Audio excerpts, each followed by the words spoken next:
ये पीटीआई जीतनी है। अच्छा। पीटीआई के अलावा कुछ भी नहीं है। अच्छा। ये जो मुखालफिन है पीटीआई वाले हो गए, इनके पैरों के नीचे से जमीन निकल चुकी है। सूबाई असम्बली का यानी पंजाब की सूबाई असम्बली का हलका है और यहाँ के जो 2024 के नताइज थे वो कुछ इस तरह थे कि मुस्लिम लीग नून ने 58,300 कुछ वोट लिए थे और उनके चौधरी मोहम्मद अरशद वड़ाइच साहब यहाँ से जीतकर सूबाई असम्बली के रुकन बने थे, लेकिन वो फौत हो गए और उनकी वफात के बाद अब यहाँ पर दोबारा इलेक्शन यानी ज़िमनी इलेक्शन का ऐलान किया गया है। 2024 के इलेक्शन में तो जो कुछ हुआ और पूरे मुल्क पे हुआ वो सब कुछ सबको पता है। बहरहाल तो आज का ये जो ज़िमनी इलेक्शन है इसका जायजा यानी अब का जो ज़िमनी इलेक्शन है इसका जायजा इसलिए ले रहे हैं कि क्या वाकई हालात में कोई तब्दीली आई है, लोग क्या सोच रहे हैं और कैसे हमारी सियासत आगे बढ़ रही है, गली मोहल्ले क्या कहते हैं।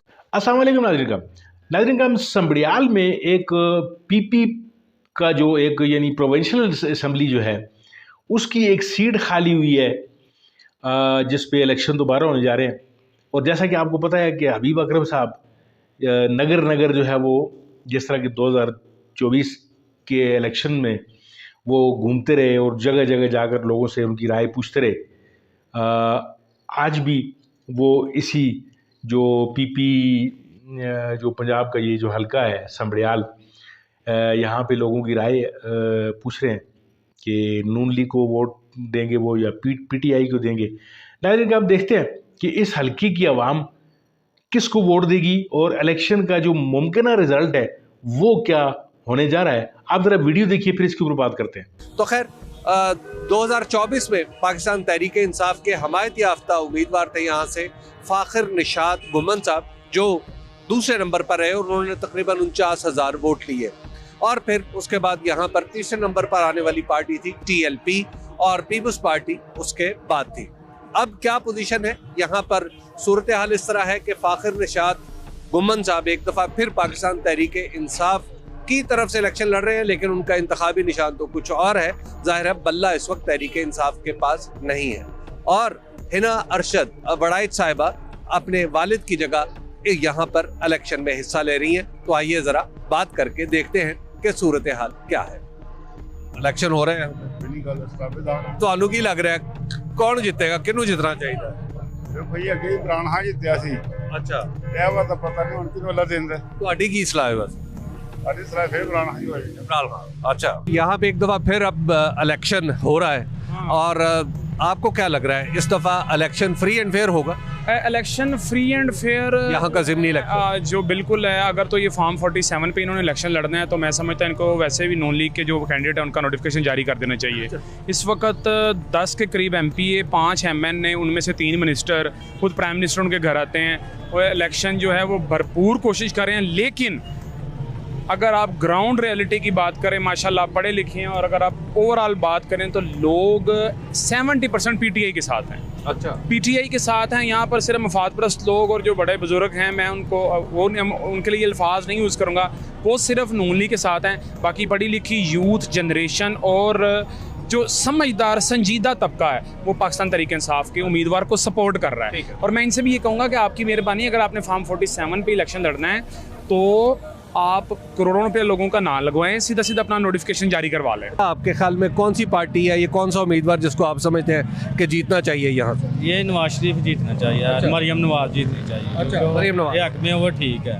हिना अरशद वड़ाइच साहब जी, अरशद वड़ाइच साहब जो है ना माड़े लोगों के लिए बहुत अच्छे काम करते थे, ठीक है, अच्छे सपोर्ट करते थे, अच्छे काम देते थे। ऐसे तो बस वही जीतना चाहिए। कौन सी? 804 वाला। अच्छा, पीटीआई। हाँ जी, पीटीआई का यहाँ पे वैसे झंडे कम ही नजर आ रहे हैं, निशान क्या है वैसे पीटीआई पे? ढोल रखा हुआ है। ढोल? अच्छा, यानी आप कह रहे हैं कि ढोल बजे? हाँ जी, इंशाल्लाह बजेगा। तो इलेक्शन फ्री एंड फेयर होगा, ये आपको यकीन है? नहीं, ये यकीन नहीं है। अच्छा, ये यकीन नहीं है।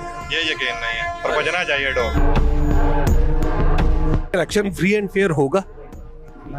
नहीं। अच्छा, तो वैसे आपके ख्याल में कौन सी पार्टी को जीतना चाहिए यहाँ से? इमरान खान।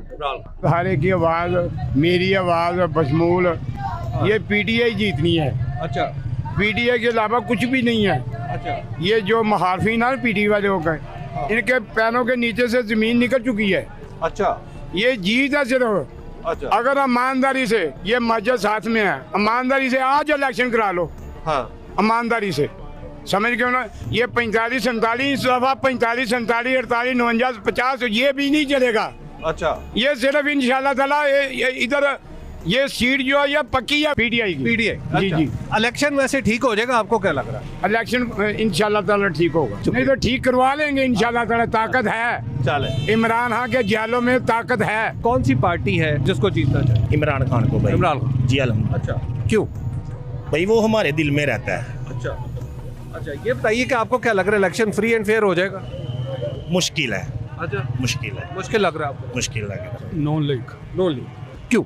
बस अच्छी है, अच्छा, अच्छी पार्टी। पसंद है। आपको लगता है कि फ्री एंड फेयर इलेक्शन हो जाएगा? क्योंकि 2024 में बड़े इतराज थे। बिल्कुल सही बात, हो जाएगा? हो जाएगा इंशाल्लाह। फार निशात गुम्मन, पाकिस्तान तहरीक इंसाफ। अच्छा इंशाल्लाह पिछली दफ़ा भी वो 14 से 15 हज़ार के वोट के लीड से जीते थे। अच्छा रात को नताइज चेंज कर दिए गए। इंशाल्लाह इस दफ़ा भी इतने ही मार्जिन से। अच्छा। इंशाल्लाह PP 52 समड़याल की सूरत हाल आपने देखी। आपको ये भी बता दूं कि जब भी ज़िमनी इलेक्शन होते हैं तो आम तौर पर हुकूमत में होने वाली पार्टियां उसका फ़ायदा उठाती हैं, क्योंकि एक एक नशिस्त होती है। इस वजह से उसके अगर वो कोई मुखालिफ हिज़्ब मुखालिफ जीत भी जाए तो उससे हुकूमत तो तब्दील हो नहीं सकती। लिहाजा लोग ये चाहते हैं अब मुख्तलिफ इलाक़ों के हलकों के कि वो फिर हुकूमत का ही वक्ती तौर पर साथ दें ताकि उनका उम्मीदवार जीत कर हुकूमत का हिस्सा बने और उनके इलाके के लिए कुछ काम करवा सके। लेकिन हमने ऐसा भी देखा है कि ज़िमनी इलेक्शंस हुए और उसमें हुकूमतों को बहुत बड़ी बड़ी शिकस्त का सामना भी करना पड़ा। तो ये एक रूल ऑफ थंब तो नहीं है, लेकिन बहरहाल एक इसका इम्पैक्ट और इसका असर वोटिंग डिसीजन पर बहुत ज़्यादा होता है। और हमारे सर्वे के जो नताइज हैं वो आप स्क्रीन पर चलते हुए देख रहे हैं। मुझे दीजिए इजाज़त, अल्लाह निगहबान। नाज़रीन का वीडियो आपने मुलाहिज़ा फरमाई।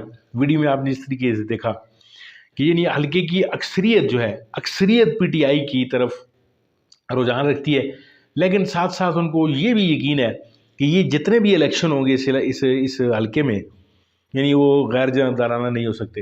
यानी 2024 का जो सांप जो डसा हुआ है, जो PTI वालों को या जो आवाम को, जिन्होंने देखा कि फार्म 47 और फार्म 45 और ये तमाम की तमाम चीज़ें जो हैं वो वजूद में आई, और जिन लोगों को लाना था ताकतवर लोगों ने उनको लेके आए, तो आवाम की अक्सरियत जो है वो PTI के साथ है। लेकिन उनको साथ साथ ये भी धड़का लगा हुआ है कि कहीं ऐसा ना हो कि वही 2024 वाले रिज़ल्ट जो हैं वो दोबारा आ जाएं।